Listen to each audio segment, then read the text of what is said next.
The Honourable the Premier. Thank you, Madam Speaker, and let me say what a pleasure it was to receive a vice-regal visit from Her Honour the Honourable the Lieutenant Governor and to hear her extemporaneous season's greetings to members of this place, and I'd like to echo her wonderful sentiments. Madam Speaker, as you know, this motion addresses the Coastal GasLink and LNG Canada project. Initially, this is an amendment to Motion 104, which began, be it resolved that the Legislative Assembly, 1, condemn David Suzuki's comments on pipelines as reported by the National Post, 2, condemn any comments made calling for the intentional destruction of energy infrastructure, and 3, unequivocally condemn incitements of violent eco-terrorism. This amendment seeks to add the following, which would be resolved that the Legislative Assembly express solidarity with the 20 First Nation band councils and their communities situated along the approved route of the Coastal GasLink pipeline project, including those representing Wet'suwet'en people, in their negotiations for project agreements that would support those communities, express its support for the Coastal GasLink pipeline project and the LNG Canada project, and expressed its opposition to illegal activities that seek to disrupt the construction of the Coastal GasLink pipeline project, unquote. Mr. Speaker, I did speak to the main motion prior to amendment, and specifically at the time last week, the inflammatory, irresponsible, and outrageous comments that had been made by CBC television personality David Suzuki. I am pleased, Mr. Speaker, that Mr. Suzuki has seen fit to retract and apologize unequivocally for his remarks. I would, however, note how many commentators, broadly from the Canadian left, didn't apologize for, but rather excused and defended his remarks and criticized the motion that sought an apology, when even he recognized, Mr. Speaker, that he had massively overstepped in legitimizing, through his comments, possible violence through eco-terrorism against pipeline projects. But he was a bigger man than his critics. We all know, Mr. Speaker, when we make a serious mistake or seriously in a leadership position, when we say something that is truly regrettable, it takes a degree of humility to recognize that and to step back. So good on Dr. Suzuki for having done so, and I am happy in that respect to put the matter behind us, and I hope that his fellow travelers will learn, Mr. Speaker, that it is dangerous and wrong to effectively legitimize, even indirectly or unintentionally, violence as a political tool. Now, having said that, around the same time that Dr. Suzuki made those comments, the Provincial Council of the Alberta NDP passed the following motion, and I quote, "For the Alberta NDP to express its solidarity with the Wet'suwet'en First Nation, denounce the violence enacted against members of Wet'suwet'en First Nation and land defenders by the RCMP, and to call on the BC NDP government and the federal government of Canada to immediately withdraw the RCMP from Wet'suwet'en territory and halt the Coastal GasLink pipeline project until the free, prior, and informed consent of the Wet'suwet'en hereditary chiefs is given," unquote. And so this is an opportunity in the amendment before the House for all members, particularly members of the New Democrat caucus, to support the clear, democratically expressed wishes of the Wet'suwet'en people as articulated by their 5 elected band councils and all 20 of the First Nations of Northern British Columbia, through whose traditional territories the Coastal GasLink project will pass. Mr. Speaker, let me just start with this. This is about respect for the moral imperative of reconciliation. And reconciliation is meaningless, Mr. Speaker. Reconciliation with Indigenous people on these lands is meaningless and, in fact, counterproductive if all it means is giving a veto and an exclusive voice to the small and growing minority who are opposed to the exercise of the economic rights of Indigenous people. Indigenous people, Mr. Speaker, were the first to establish communities on these lands, communities that were entrepreneurial, people who worked hard in their own way in those early days to develop resources, to trade between nations and tribes and communities, to ply the rivers of northern Canada as the first merchants, as the first entrepreneurs. Mr. Speaker, these are people who understood that to maintain communities in an inhospitable, cold northern land required a lot of hard work. It required innovation. It required commerce. And these are communities that understand that their cultures and the preservation of their language is inextricably connected to their ability to sustain themselves independently and proudly. I don't believe there's an Indigenous person in Canada, Mr. Speaker, who seeks to be dependent on any organ of the Canadian state.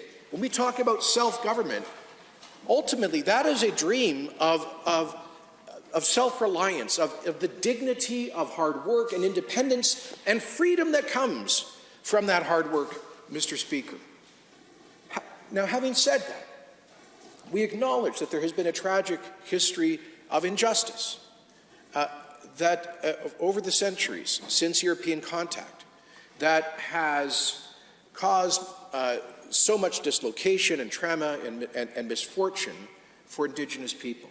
We acknowledge that, most notably incarnated in the terrible wickedness of the Indian residential school system, which constituted a massive rupture between tens of thousands of First Nations children and their languages and culture, the intergenerational consequences of which we continue to see to this day. It's also true, Mr. Speaker, that many First Nations have their traditional territories are in areas which have historically been economically deprived or had limited economic opportunities. Many smaller communities, especially throughout much of the north of Canada, have not had the benefit of proximity to a lot of urban or modern infrastructure or proximity to resources. And so many of those communities, by a function of geography, have had limited opportunities for economic independence.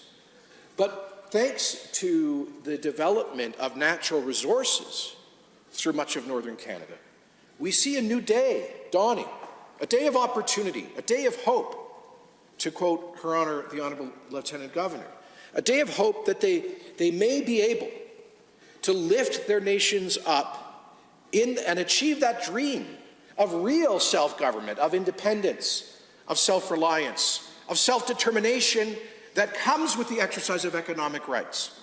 This is one of the most exciting, for all of the tragedy that we acknowledge in the inflicted on the history of Indigenous people in these lands, Mr. Speaker. We must also, as these magnificent paintings remind us, look towards the sunrise and what lies ahead, Mr. Speaker.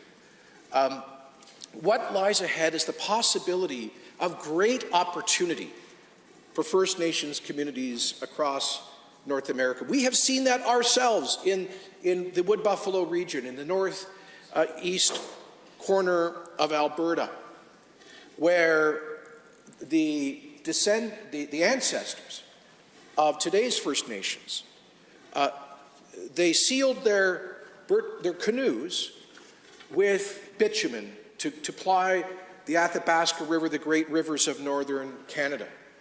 They made economic use of that natural resource from the very point that they established communities. When modern technology was applied, thanks in part to the visionary leadership of then Premier Peter Lougheed and his government in the 1970s, when modern technology was applied to develop that natural resource at a huge industrial scale into the third largest reserve of proven and probable crude oil on the face of the earth, a resource with a current market value of more than $17 trillion. When that movement began in the 1970s, Indigenous people in Alberta began to participate in one of the great social and economic advancements in Canadian history, the development of the Canadian oil sands. And First Nations communities, the Fort McKay First Nation, which, as I understand it, is an interesting mix of people of both Cree and Athabasca origin. The Chippewa Cree, all of the nations in that part of Alberta, Mr. Speaker, began, their young people began to benefit from training that was sponsored by the oil sands companies. Many of them went on to become skilled tradespeople, proudly with their Red Seal certification. They went to work on those big projects. And many of those, the first generation to participate in the 1970s and 80s, then started their own little contracting companies that grew into larger contracting companies. And then they went in turn, Mr. Speaker, and they expanded that cycle, that virtuous cycle of prosperity, to hire more and more of their fellow Indigenous people who had lived in unemployment and too often in the despair of poverty. An amazing story that we never hear about from people on the left who want to shut all of it down. An amazing story about human potential being realized, about people who otherwise would have been facing economic despair and the social despair that goes with it. Earlier today, the Honourable Minister of Indigenous Relations was briefing a cabinet committee, Mr. Speaker, on some of the profound social challenges that our Indigenous people in this province continue to face. But while we must all redouble our efforts to work with First Nations to tackle those issues, we acknowledge the best way out of issues like addiction, of the trap of poverty. The best way out is not a government check, it's not a handout, it is the dignity of a job. And that is what the Canadian resource industry is providing to First Nations people. Mr. Speaker, do you know that, Mr. Speaker, overall, Indigenous people in Canada make up 3.3% of the labour force, but they make up 7.4% of the oil and gas workforce. The rate of employment for Indigenous people in the oil and gas industry is more than twice the rate of employment for Indigenous people broadly in the Canadian economy. On average, Indigenous Canadians generate, according to StatsCan, an income of just over $47,000 if they're in the workforce. But Indigenous people working in natural gas and oil extraction report average incomes of $144,000. Those working in pipeline transportation, incomes of $143,000. And so, Mr. Speaker, that is to say that Indigenous people working on building pipelines like Coastal GasLink are on average generating incomes 3 times higher than the average job they might have, that Indigenous people might have in Canada. And this is the power of taking Northern First Nations, where these amazing resources lie below the lands that their ancestors first inhabited, and partnering with them as partners in prosperity to develop those resources in a responsible way. I think of great leaders like former Fort McKay Chief Jim Boucher, who saw this way back in the 1980s and worked with his nation to embrace the opportunity to make deals, dare I say, trigger warning to the NDP, to make deals with the terrible big oil sands companies that the NDP and the left exist to vilify. But those companies showed great leadership and a progressive spirit at partnering. Not perfectly, there have been points of tension and disagreement, missed opportunities, as the industry and Indigenous communities have worked their way through these issues over the past 40 years. There has been, we must admit, there have been environmental issues and concerns, and we acknowledge the special historical responsibility of Indigenous people as custodians of the land and the waters and the forests and the wildlife, which their ancestors have had a special connection to. And we appreciate the knowledge and advice of Indigenous elders and knowledge keepers in ensuring that resource development happens in an environmentally sustainable way. All of those things are true, but it's equally true that Fort McKay First Nation, to take one example, went from 90% unemployment to 90% employment as a magnificent example of a marriage between the aspirations for economic independence of Indigenous people and the vision of our resource companies. And I'd like to think that the government has played a facilitative role, is increasingly doing so, for example, through the Alberta Indigenous Opportunities Corporation, under the Honourable Minister's capable leadership. But, Mr. Speaker, here's the point. You take away the oil and the gas, you block all the pipelines, you adopt policies like the one I just read from the NDP, you take the negative, anti-development, anti-oil and gas, anti-economic growth ideology of the left, you impose that on the great natural resource industries, the mines, the lumber, the oil and gas, the pipelines of northern Canada, and what do? You drive tens of thousands of Indigenous people back into poverty, just when a new era of prosperity is beckoning. And that era of prosperity is represented more than anything by the potential of liquefied natural gas exports. Canada, third largest oil reserves proven and probable in the world, right here in Alberta, belonging to the people of Alberta.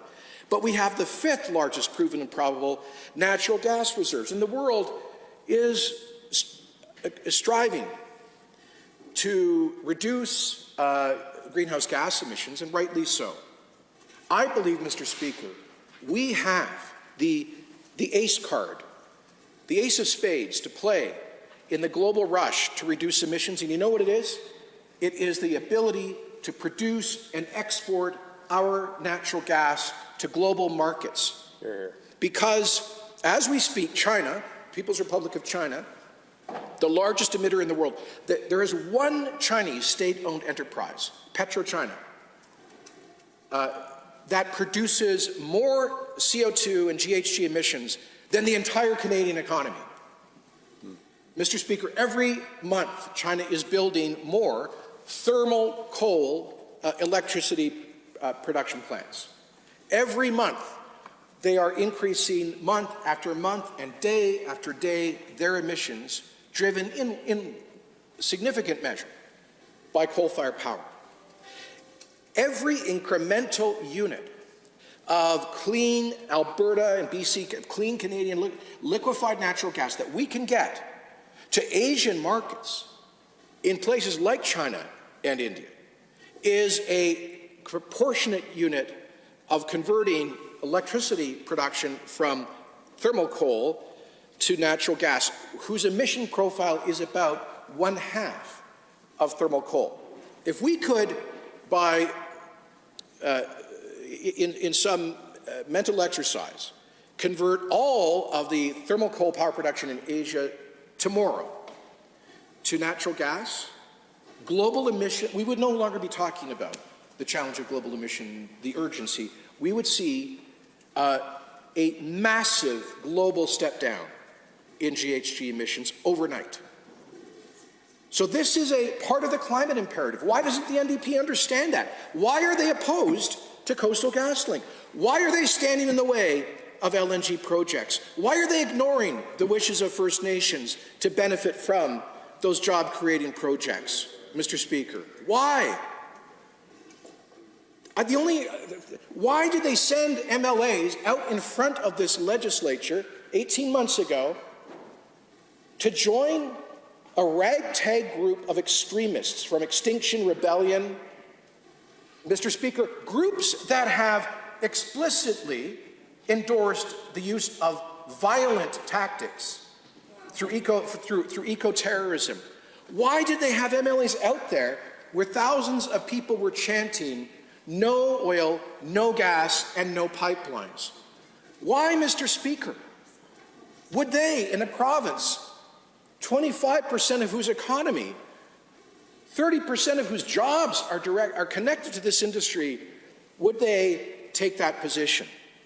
Now, with respect to Coastal GasLink, on LNG, Mr. Speaker, Coastal GasLink is a pipeline being constructed by a great Alberta company, TransCanada and TC Energy, excuse me, to take gas produced primarily now in northeastern British Columbia and ship it about 600 kilometers down towards Kitimat in the Haisla First Nation territory, passing through, as I say, about 20 traditional territories of about 20 First Nations. And the terminus would be the LNG Canada project that is being built concurrently. Now, LNG Canada is a consortium led by Shell.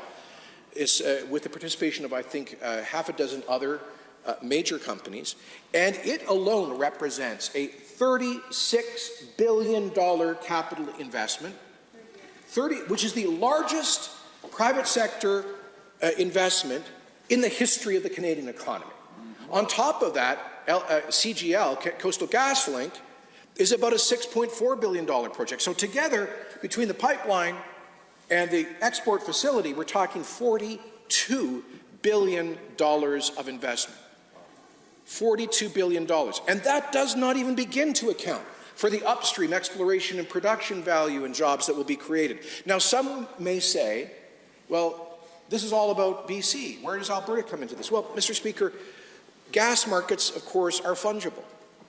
And most of the producers that will be developing that gas in the Duvernay, Montney, up there in the Peace Country of British Columbia, they operate on both sides of the border.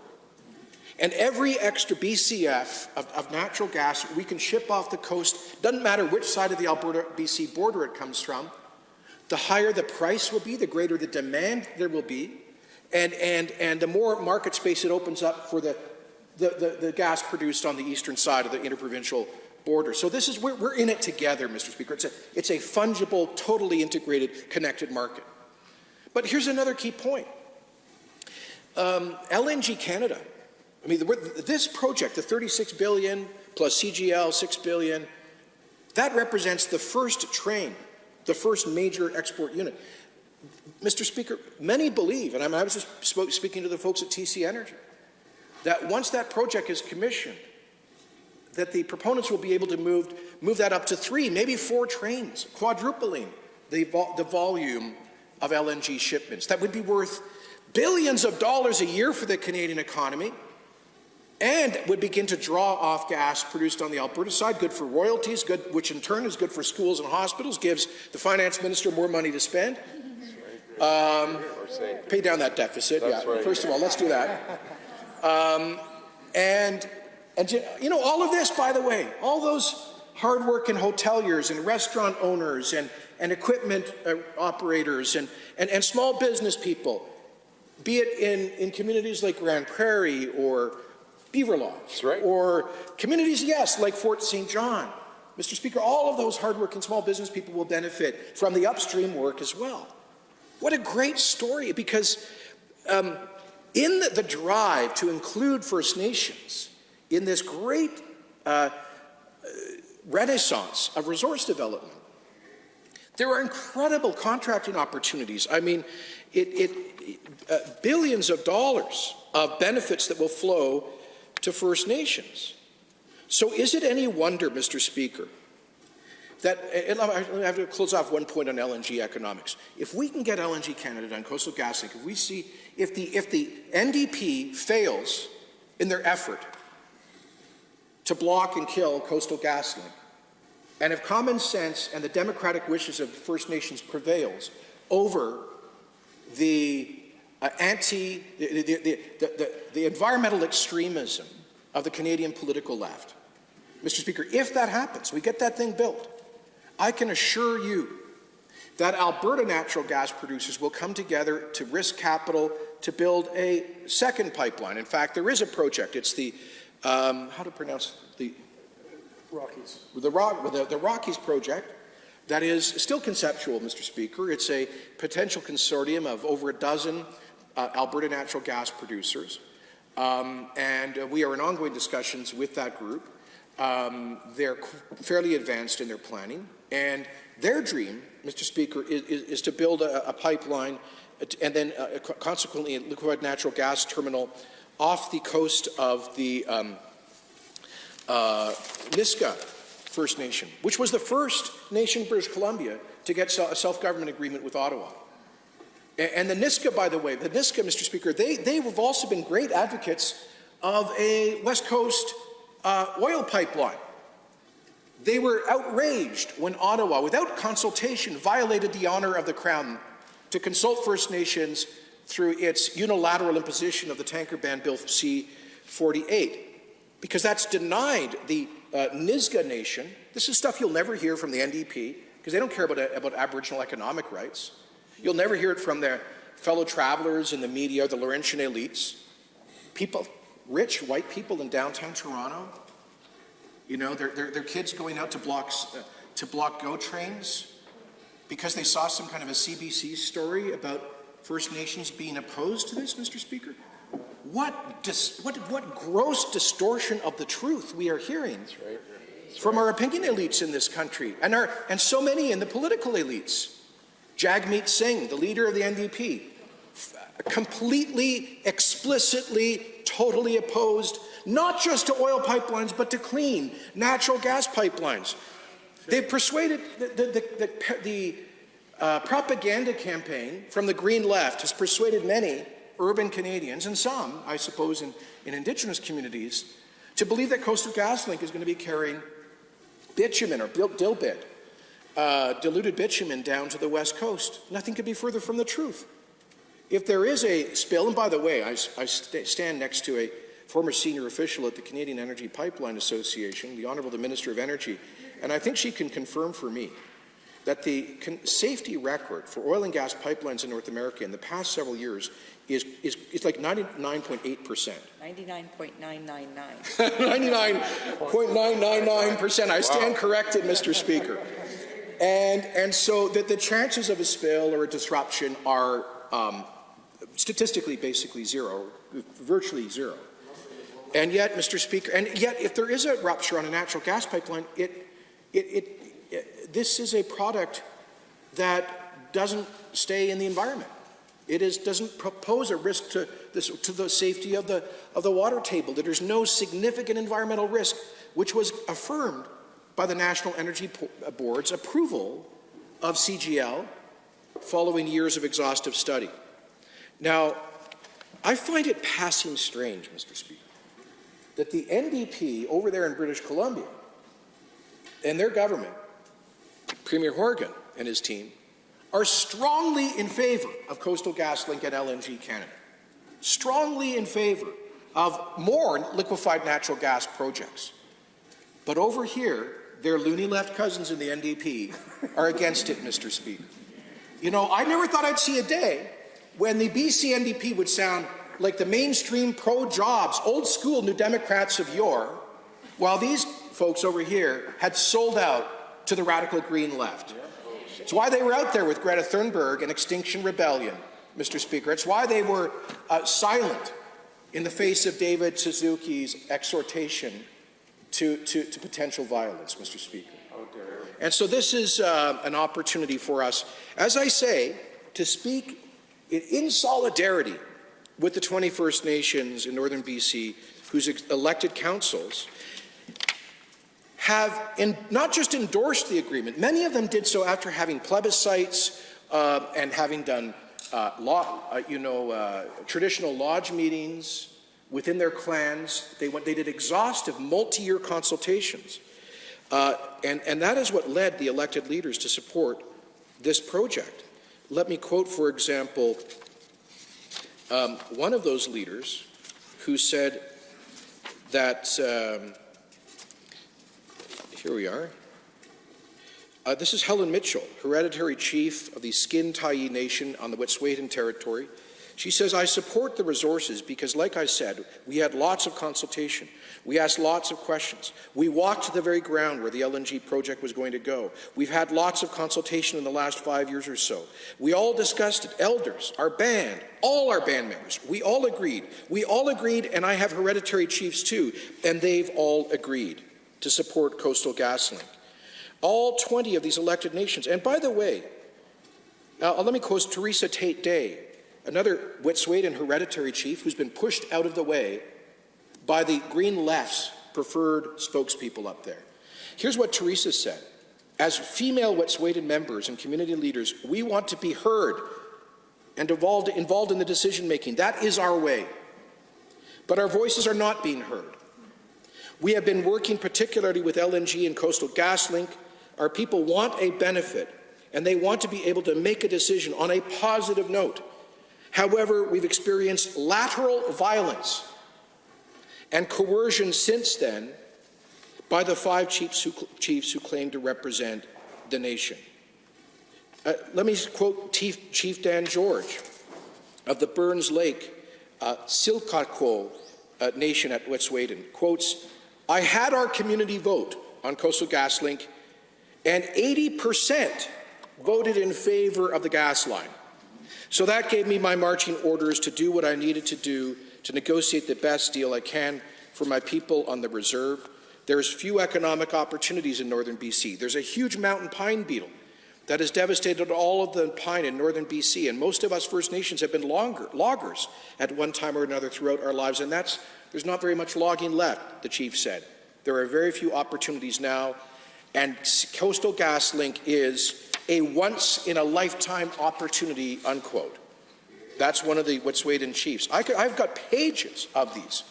But, Mr. Speaker, when it came for the NDP to speak on this motion, they referred to the Wet'suwet'en they want the prior and informed consent of the Wet'suwet'en hereditary chiefs. Now, let's be clear. We're talking about 5 out of dozens of hereditary chiefs who are outspokenly opposed to this. I understand 2 of them don't even actually have an historical connection to the Wet'suwet'en people. But, Mr. Speaker, and in fact, hereditary Wet'suwet'en female chiefs were pushed out of the band office. Where are the feminists in the NDP